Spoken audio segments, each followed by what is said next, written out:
दोस्तों इस वीडियो में हम आपको एक और टॉपिक कवर करा रहे हैं जो कि इग्नू की MEC 106 के अकॉर्डिंग ही है। टॉपिक का नाम है समता, जिसको हम इक्विटी के नाम से भी जानते हैं। तो समता का अर्थ है न्याय और निष्पक्षता, यानी कि सरकार को ऐसे फैसले लेने पड़ते हैं जो न्यायपूर्ण हो और निष्पक्ष हो। तो दोस्तों अगर आप किसी भी व्यक्ति पर 100% टैक्स लगा देते हो या 70% टैक्स लगा देते हो तो ये न्यायपूर्ण तो नहीं होगा। तो सरकार को किस तरीके से न्यायपूर्णता लानी है, किस तरीके से निष्पक्षता लानी है और समाज में समता स्थापित हो सके, इसके लिए कर एक बहुत ही महत्वपूर्ण व्यवस्था है। कर के माध्यम से जनता ऐसे व्यक्तियों से कर वसूलती है जिनकी क्षमता कर देने की अधिक होती है, और ऐसे लोगों को सरकार प्रोवाइड कराती है जिसकी क्षमता कम होती है। तो कर जो होते हैं वो दो प्रकार के होते हैं, एक तो होता है क्षैतिज इक्विटी, दूसरा होता है ऊर्ध्व यानी कि वर्टिकल इक्विटी। तो मैं आपको समझा देता हूँ क्षैतिज का मतलब क्या है। इस तरीके से इसका मतलब है कि अगर मान लीजिए A व्यक्ति है, B व्यक्ति है, C व्यक्ति है, अगर ये समान है, समान स्थिति में है, तो इन पर समान कर लगाना चाहिए। इसका मतलब ये है, यानी कि क्षैतिज इक्विटी का मतलब है कि जो भी व्यक्ति समान परिस्थिति में हैं उन पर सरकार के द्वारा समान मात्रा में कर लगाया जाना चाहिए। यानी कि यदि दो व्यक्तियों की आय समान है तो सरकार के द्वारा उन पर समान मात्रा में ही कर लगाया जाना चाहिए। दूसरा होता है हमारा वर्टिकल इक्विटी, यानी कि वर्टिकल इक्विटी का क्या मतलब है, ऐसे वर्टिकल है ABC। तो इसमें अगर तीनों की पोजीशन अलग अलग है तो समता तब कहलाएगी जब ये अधिक कर दे और ये कम कर दे। तो इसका मतलब ये हुआ कि क्षैतिज इक्विटी का मतलब है कि वे व्यक्ति जो समान परिस्थिति में उनमें समान रूप से कर वसूला जाए। क्षैतिज इक्विटी का मतलब है क्षैतिज इक्विटी का मतलब तो ये है। वर्टिकल इक्विटी का मतलब है कि असमान परिस्थितियों में रहने वाले व्यक्तियों पर असमान रूप से कर लगाया जाना चाहिए, यानी कि जो व्यक्ति अधिक कर दे सकता है उस पर अधिक कर लगाया जाना चाहिए, दूसरा जो व्यक्ति कम कर दे सकता है उस पर कम कर लगाया जाना चाहिए। ये न्यायोचित असमानता के और यही न्यायोचित असमानता है, समानता है। यानी कि अगर कोई व्यक्ति अधिक अमीर है और उसको भी उतना ही टैक्स देना पड़ रहा है जो गरीब व्यक्ति को देना पड़ रहा है, तो ये समाज की दृष्टि से बिल्कुल भी न्यायोचित नहीं है। इसके अलावा दोस्तों जब कर निर्धारण करना है, समानता स्थापित करनी है, तो लाभ के सिद्धांत पे भी हमें ध्यान देना चाहिए, आवश्यकता है। लाभ का सिद्धांत कहता है कि प्रत्येक व्यक्ति से केवल उतना ही कर वसूला जाना चाहिए। इसके अलावा दोस्तों लाभ के सिद्धांत की हम बात करते हैं। लाभ का सिद्धांत कहता है कि प्रत्येक करदाता से उतना ही कर वसूला जाना चाहिए जितना सरकार के द्वारा उसको लाभ दिया जा रहा है।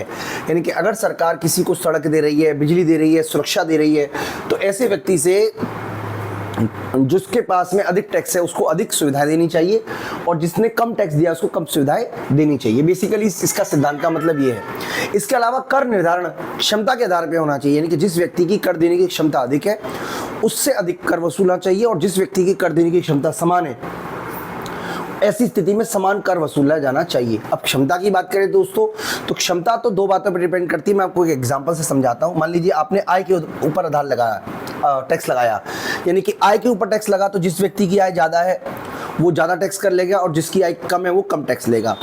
इसी तरीके से अगर कंजम्पशन पे टैक्स लगाते हैं जो कि इनडायरेक्ट टैक्स की श्रेणी में आता है, तो कंजम्पशन के आधार पर टैक्स लगाते हैं तो व्यक्ति के खर्च पर आधारित होगा। यानी कि दोनों व्यक्ति 1 लाख रुपए कमाते हैं, A व्यक्ति 40,000 रुपये बचाता है और B व्यक्ति 20,000 रुपये बचाता है, तो दोनों की बचत पर 10% का ब्याज मिलता है।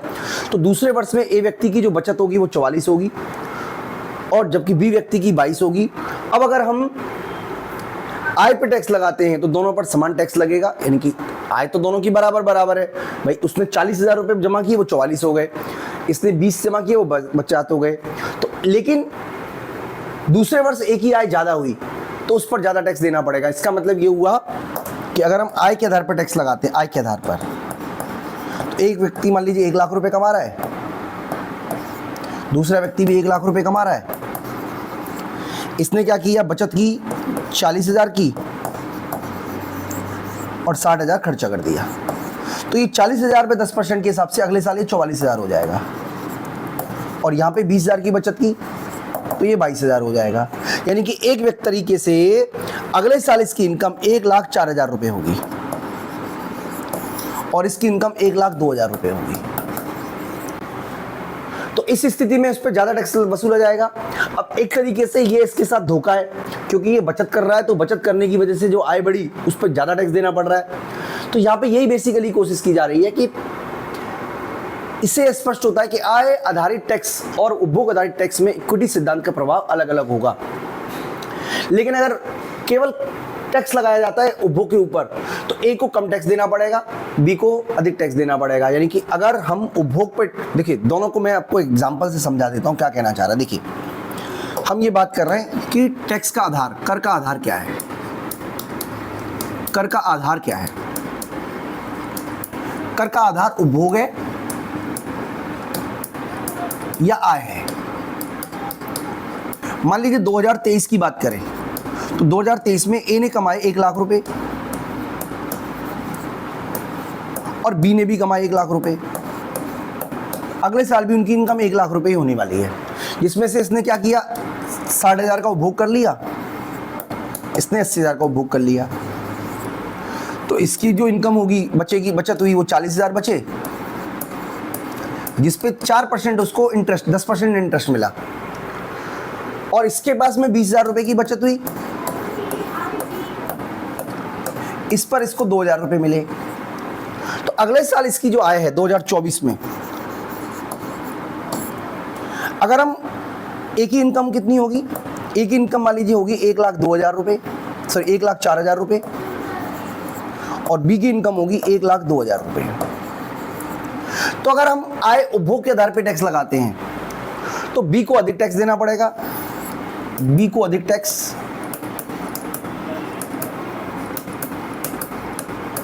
और ए को कम टैक्स।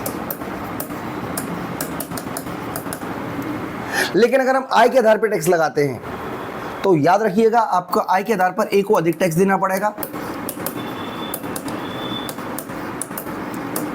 और बी को कम कर।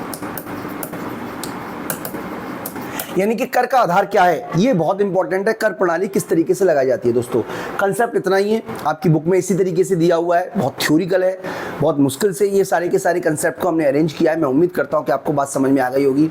इस वीडियो में इतना ही, थैंक यू।